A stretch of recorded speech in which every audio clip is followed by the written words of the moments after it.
विद्यार्थियों, आज के इस लेक्चर में हम पढ़ेंगे जो समानाधिकरण था यानी देशावाचक का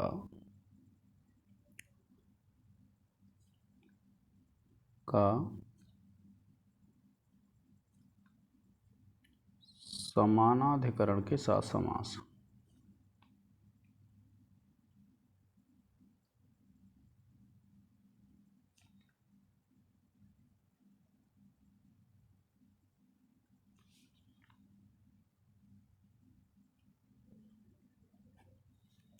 तो देखिए, दिक्संख्य संज्ञायाम जो सूत्र पढ़ा था आपने, कौन सा सूत्र पढ़ा? ये पढ़ा था आपने, दिक् संख्य संज्ञायाम, ये वाला सूत्र पढ़ा था। ये जो सूत्र है इसका एक उदाहरण है दिशावाचक का, क्योंकि दो उदाहरण है इसमें, दिशावाचक और संख्यावाचक के। तो दिशावाचक का है, देखिए, पूर्वेषु काम समी। क्या है? पूर्वेषु काम समी। तो ये एक गांव है, प्राचीन गांव का नाम है ये। आपको ध्यान रखना है कि ये जो है वो क्या है, प्राचीन गांव का नाम है,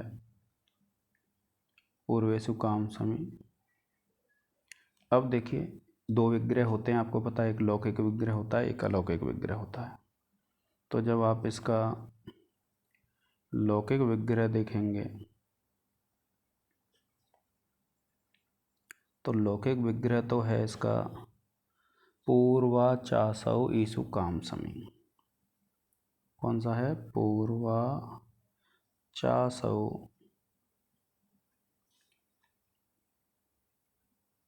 ईसु काम समी।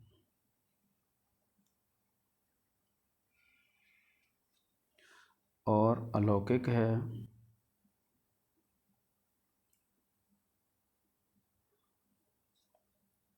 और अलौकिक जो विग्रह है वह है, देखिए, पूर्वा प्लस सु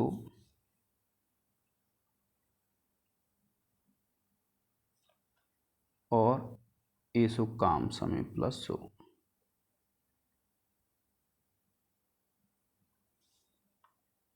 प्लस सु। अब देखिए,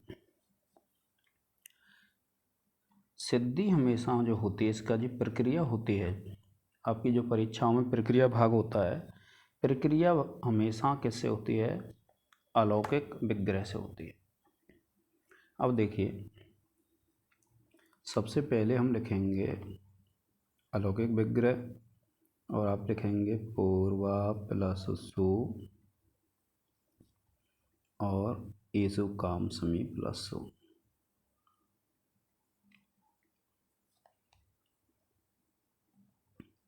समी प्लस सु। तो ये जब हो जाता है तो हम सबसे पहले क्या करते हैं? समास करते हैं। और समास करेंगे तो आप सूत्र लिखेंगे, कौन सा? ये वाला, दिक् संख्य संज्ञायाम।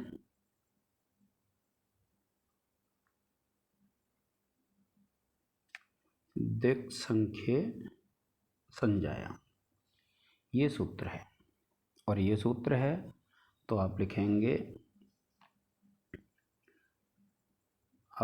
यहाँ सूत्र से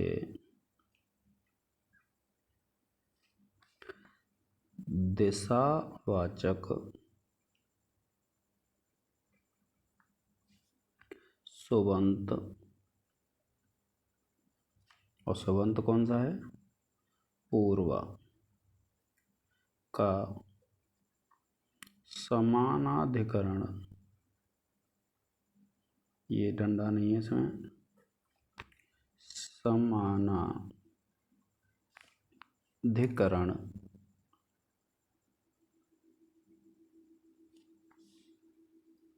सुबंत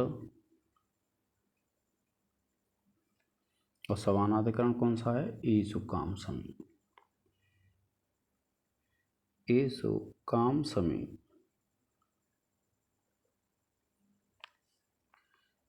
के साथ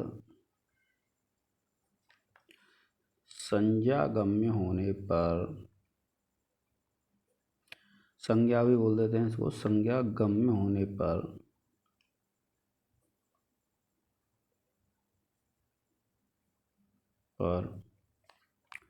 विकल्प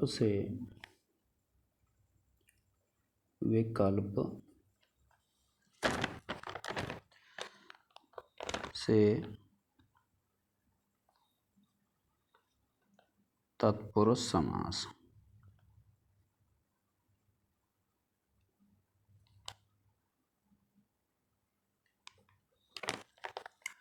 ये हुआ विद्यार्थियों, सूत्र लग गया। फिर देखिए जो अगली स्थिति है, फिर हम ऐसे ही लिखेंगे, पूर्वा प्लस सु प्लस ईसु काम समी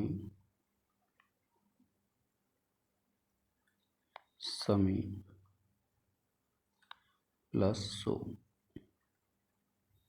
ठीक है विद्यार्थियों, अब जब ये लिख लेंगे तो हम क्या करेंगे कि इसकी उपसर्जन संज्ञा करेंगे और सूत्र लिख देंगे आप,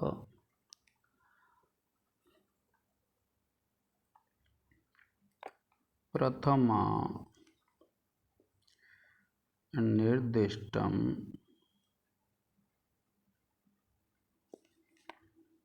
समास उपसर्जनम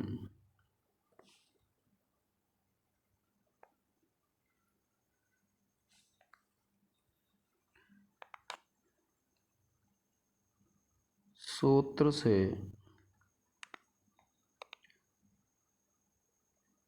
दिशावाची या दिशावाचक पूर्व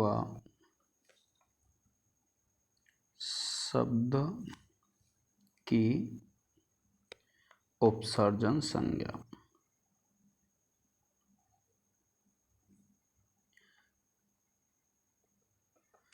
करने पर।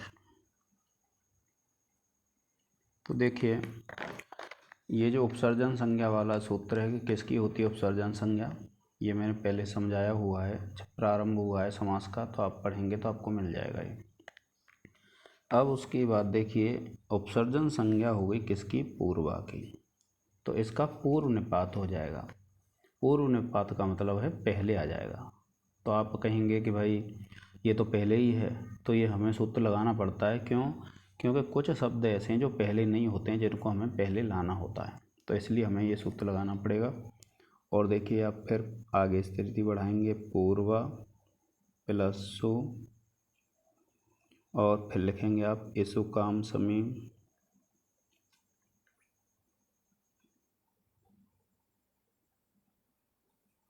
प्लस सु और सूत्र लग जाएगा उपसर्जनम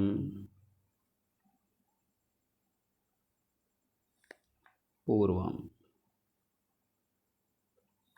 ठीक है, अब ये जो उपसर्जनम पूर्वम हो जाएगा तो इससे आप लिखेंगे सूत्र से, इसको रेखांकित कर देंगे, सूत्र से उपसर्जन संज्ञक पूर्वा का पूर्व निपात। पूर्व निपात का मतलब होता है जब उसका पूर्व प्रयोग करते हैं या उसको पहले रख देते हैं तो वह कहलाता है आपका पूर्व निपात। अब देखिए इसके बाद क्या होता है, जब पूर्व निपात हो जाएगा तो फिर हम क्या करते हैं? प्रातिपदिक संज्ञा करते हैं। इस संपूर्ण समुदाय की हुई प्रातिपदिक संज्ञा। तो अब देखिए ये सूत्र, ये फिर लिखेंगे हम पूर्वा प्लस सु और ईसु काम समी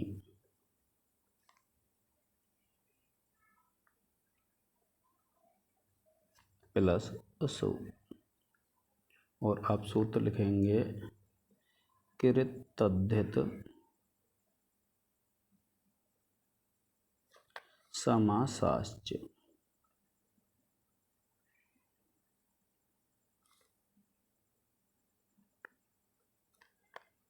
सूत्र से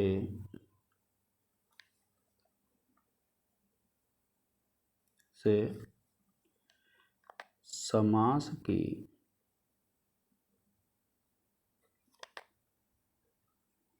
प्रातिपदिक संज्ञा करने पर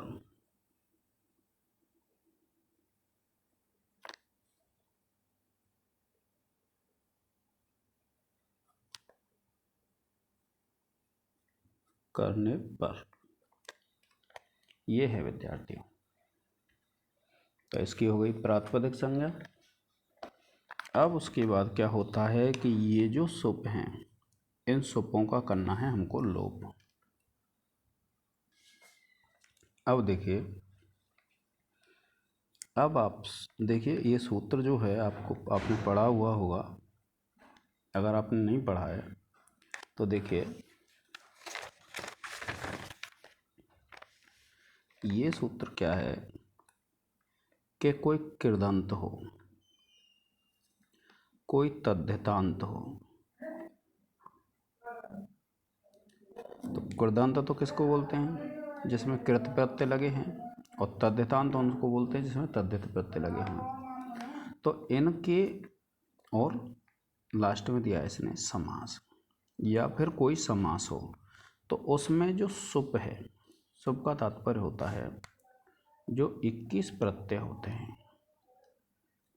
कौन से होते हैं 21 प्रत्यय? आपने पढ़े होंगे स्व, जस, अम, और सस।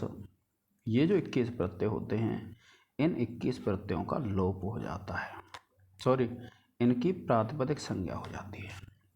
अब प्रातिपदिक संज्ञा हो जाएगी तो उनका लोप होगा, और उसके लिए सूत्र है। देखिए, अब इस सिद्धि को आगे बढ़ाते हैं हम। तो देखिए, फिर आप करेंगे ये जो सुप हैं इनका लोप कर देंगे, और फिर आप लिखेंगे पूर्वा प्लस ईसु काम समी,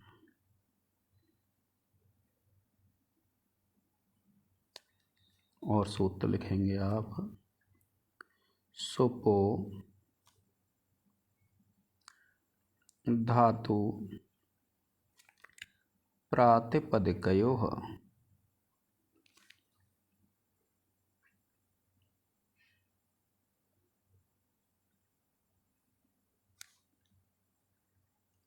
सूत्र से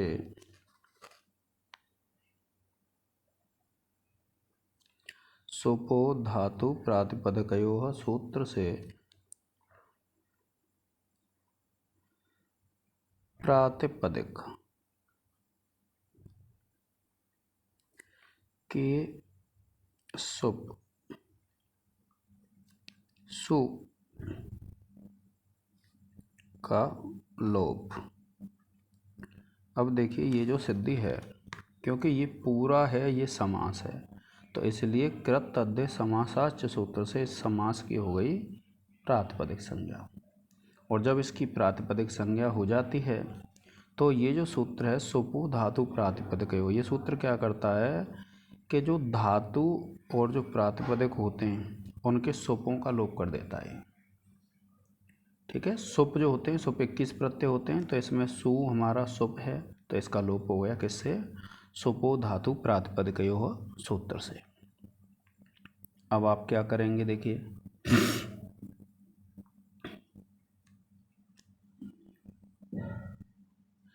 अब देखिए एक परिभाषा है, आप उस परिभाषा को लिख देंगे यहाँ। ये स्थिति लिख के आप लिखेंगे पूर्वा प्लस ईसु काम समी, और परिभाषा लिख देंगे आप सर्वनामनो वृत्ति मात्रे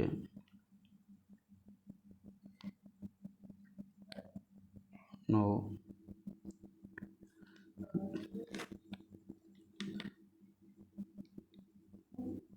वृत्ति मात्रे पुंवद भावः।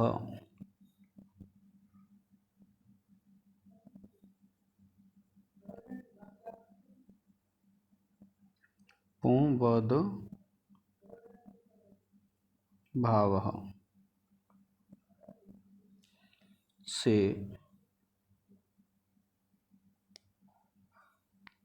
पूर्वा को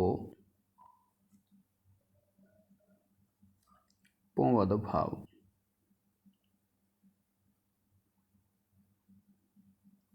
और पुंवद भाव हो जाता है पूर्व, यानी पुरुष के समान हो जाएगा। पुरुष पूर्व हो गया, स्त्री पूर्वा हो गई, तो पूर्व करने पर। ठीक है साहब। अब उसके बाद देखिए, जब ये पुवद भाव हो गया और पुवद भाव हो गया, तो अब आप करेंगे इसको गुण। और गुण करेंगे तो देखिए, स्थिति पुवद भाव हो गई तो ये पूर्व हो गया, और फिर ये हो गया आपका एसु काम समी। अब देखिए, आप गुण करेंगे तो यहाँ आ है, यहाँ ई है, ये हो जाएगा गुण, और ये हो जाएगा पूर्वेशु काम समी। ठीक है। और गुण लगा देंगे, सूत्र लगा देंगे आद गुण, और आप लिख देंगे सूत्र से पूर्व अकार। अब आप कहेंगे अकार कौन सा है, तो अकार देखिए इसमें है ये आ। कहाँ पर है, ये जो है इस पूर्व में जो आ है ये अकार है, ये वाला। अब उसके बाद है पूर्वकार और पर इकार। अब आप कहेंगे पर इकार कहाँ है, तो देखिए पूर्व अकार तो इसमें है आ में, और इकार ये है। दोनों के स्थान पर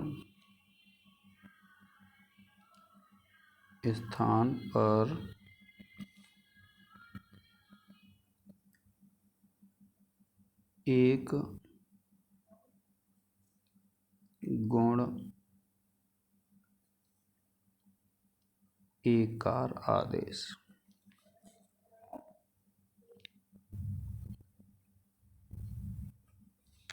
ठीक है। फिर हम क्या करेंगे, इसकी प्रातिपदिक संज्ञा करेंगे, और ये आप लिखेंगे पूर्वेशु काम समी, और सूत्र लग जाएगा आपका कृतद्धित समासाच।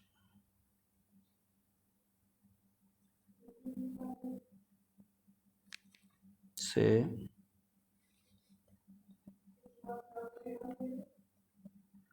प्रातिपदिक संज्ञा करने पर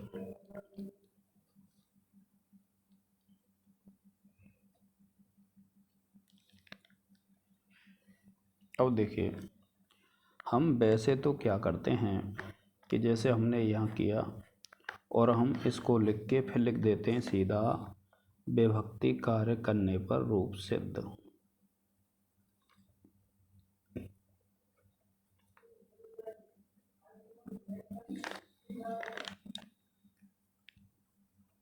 रूप सिद्ध।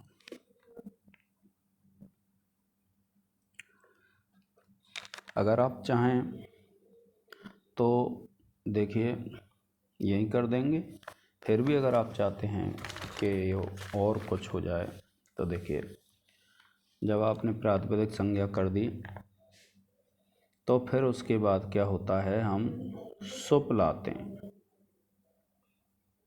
क्या लाते हैं, सुप लाएंगे, और सुप लाएंगे और सुपों का लोप कर देंगे।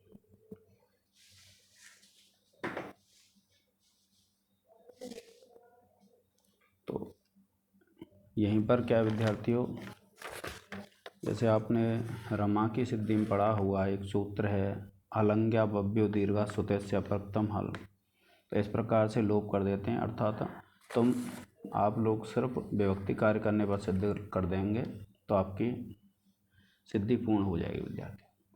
तो आज के इस लेक्चर में विद्यार्थियों इतना ही। आगे जो आने वाली सिद्धियां हैं, अब हम आगे वाली सिद्धि पढ़ेंगे, और सिद्धि है आपकी, हाँ, ये जो आपने पढ़ा है पूर्वेषु काम समी, इसी के समान अन्य सिद्धियां भी हो जाएंगी, जैसे अपरेषु काम समी, अपरेषु काम समी,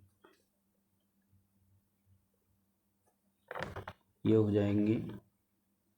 उत्तर पांचालाः, उत्तर पांचालाः,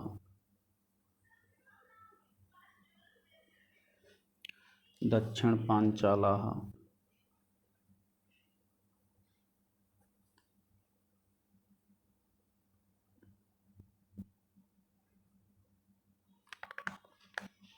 और उत्तर कौशलाः, दक्षिण कौशलाः,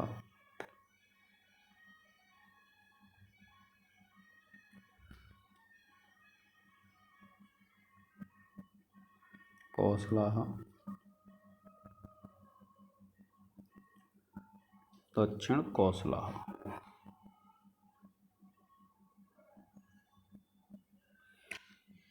ये हैं। तो इसमें जैसे अपरा चसौ ईसु काम समी हो जाएगा, तो अपरा प्लस सु ईसु काम प्लस सु, ये हो जाए उत्तरा चासौ पांचालाः, तो उत्तरा प्लस सु पांचाला प्लस सु हो जाएगा, जस हो जाएगा, बहुवचन में है। दक्षिणा चासौ पांचालाः, तो दक्षिण प्लस सु, दक्षिणा प्लस सु पांचालाः प्लस, सॉरी जस सु नहीं आएगा, जस आएगा इसमें। ऐसे उत्तरा चासौ कौशलाः, तो उत्तरा प्लस जस कौशला प्लस जस, दक्षिणा प्लस जस कौशला प्लस जस, इस प्रकार से हो जाएगा। अब आगे हम संख्या में पढ़ेंगे, तो संख्या में समानाधिकरण का जो समास पढ़ेंगे वह है आपका सप्तर्षयः।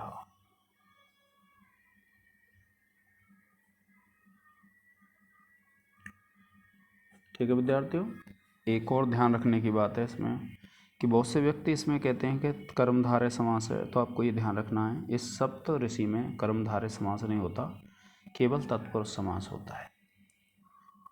तो आज के इस लेक्चर में विद्यार्थियों इतना ही। जय हिंद, जय भारत।